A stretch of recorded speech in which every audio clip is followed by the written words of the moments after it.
What I'm saying about this topic goes against conventional wisdom, or you can say the common way of thinking. Grief is a part of life due to some type of loss, mostly of the going to sleep in the dust, quote unquote, of someone we are close to. I read a portion in the book Mind, Character, and Personality that drew me to the topic of grief.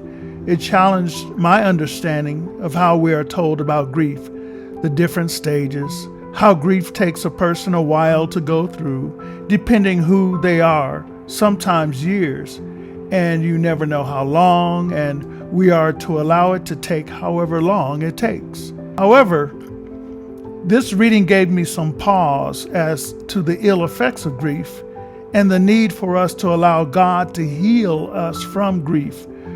Grief was not what God originally created us to have.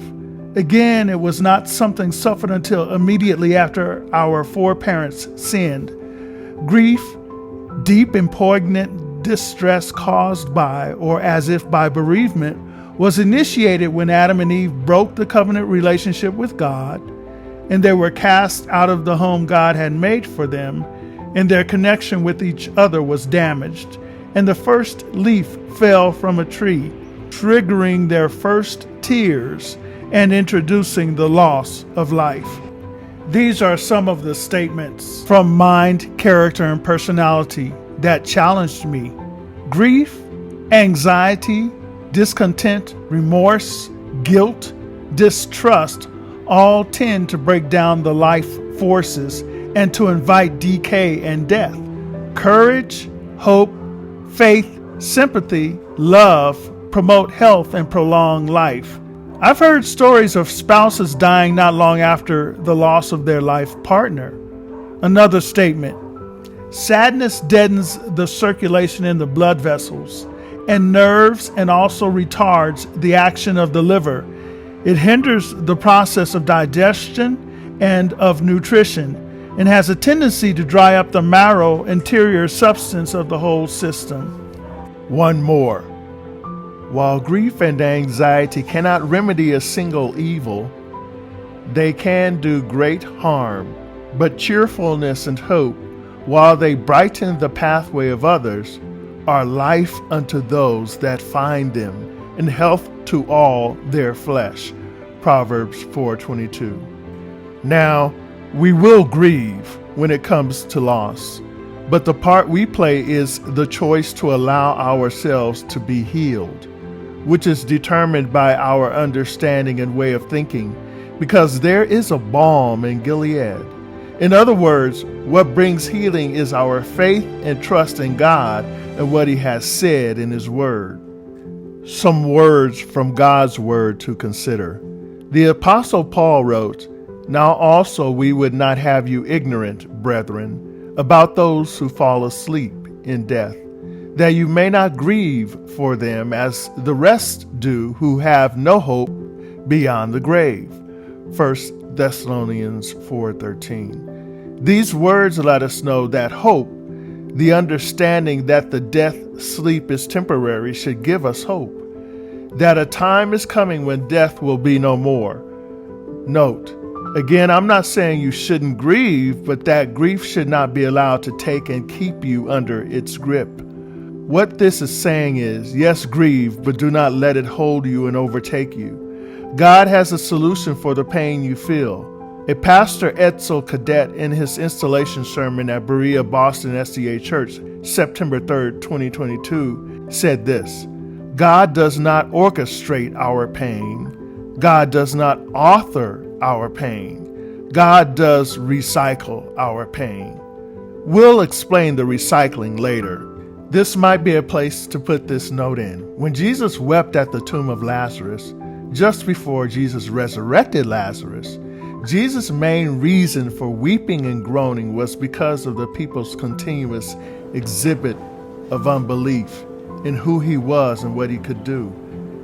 We bring sadness to God when we have unbelief and don't have faith and trust in Him, in allowing ourselves to continue to grieve in spite of what He has told us.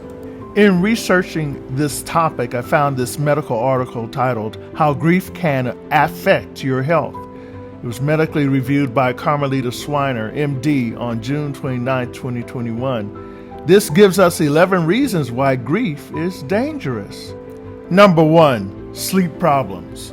Grief can keep you from getting the regular sleep your mind and body need. You might have trouble going to sleep, or you might wake up often in the night or even sleep too much.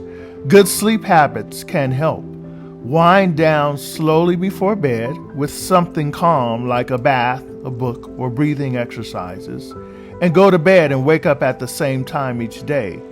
Number 2, fatigue.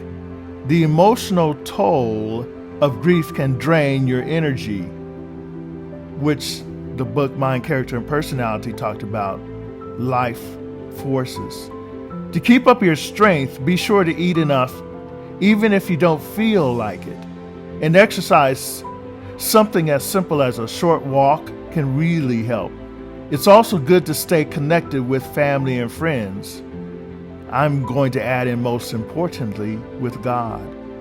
And a mental health professional or a support group may be able to give you a sense of connection, along with tools to help you through your grief. Number 3, your immune system. There's some evidence that grief can take a toll on your body's ability to fight illness and infection, especially if it goes on for a long time. Talk to your doctor or a mental health professional if you're having trouble coming to terms with your loss. Number 4, inflammation. This happens when your immune system responds to something it sees as a threat and makes tissue in your body swell. It can play a role in heart disease, arthritis, diabetes, asthma, and possibly cancer. There's evidence that grief is linked to inflammation, and some studies show the more severe the grief, the more serious the inflammation. Exercise and eating right can help you manage it. Number 5, anxiety. The events that cause grief can make you feel like you don't have control over your life. Remember in that Mind, Character, and Personality when it listed grief and anxiety bringing death and decay? You might be concerned about your financial future or being alone or the possibility of losing someone else. Some worry is normal, but if your anxiety lasts longer than a few months or gets in the way of your normal work or home life, it may be time to talk to a mental health professional. Number 6, cortisol. This is sometimes called the stress hormone, and your body may release more of it than usual into your bloodstream. In the 6 months after the loss of a loved one, high levels of cortisol over a long period can raise your chances of heart disease or high blood pressure. Number 7, digestion. Grief can lead you to stop eating on a regular schedule or to binge eat, and stress hormones can make you nauseous or bother your stomach and the rest of your digestive tract. You might have stomach cramps, diarrhea, constipation, ulcers, and even irritable bowel syndrome. If you have stomach issues that won't go away, your doctor can help you find ways to treat them. Number 8, aches and pains. Grief may make you more likely to have joint pain, back pain, or headaches. Part of the reason could be the muscle tension caused by the stress hormones your body releases in response to grief. This should get better over time, but talk to your doctor about how to manage the pain if it doesn't go away. Number 9, heart rate. Serious grief can keep your pulse high for as long as 6 months. This faster rate, which could be caused by anxiety or the release of cortisol, might increase your chances of heart problems. Talk to your doctor about adding or changing your medication, especially if you already have heart issues. Number 10, broken heart syndrome. The sudden loss of a spouse or loved one can cause a jolt of intense emotion and trigger hormones that lead to sharp chest pain and trouble breathing.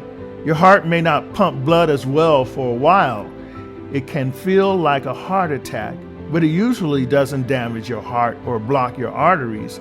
Most people get better within a few days or weeks.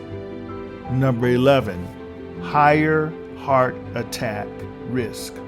On the first day of grief over the loss of someone close, your chances of having a heart attack are higher than normal.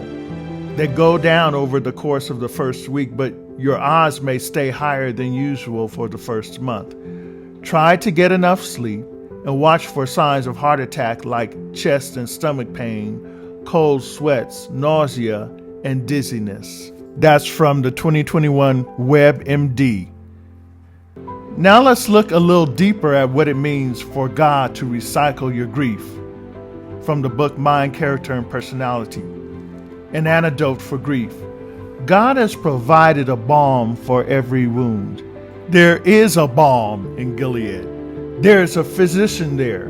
Will you not now as never before study the scriptures? Seek the Lord for wisdom in every emergency, in every trial. Plead with Jesus to show your way out of your troubles. Then your eyes will be open to behold the remedy and to apply to your case the healing promises that have been recorded in His Word. In this way, the enemy, which is Satan, will find no place to lead you into mourning and unbelief, but instead you will have faith and hope and courage in the Lord. The Holy Spirit will give you clear discernment that you may see and appropriate every blessing that will act as an antidote to grief, as a branch of healing to every draught of bitterness that is placed to your lips. Every draught of bitterness will be mingled with the love of Jesus, and in place of complaining of the bitterness, you will realize that Jesus' love and grace are so mingled with sorrow that it has been turned into subdued, holy, sanctified joy. This has been your host, Matthew Paris in Mind Repair. Please place your comments and questions in the comments section. God bless you.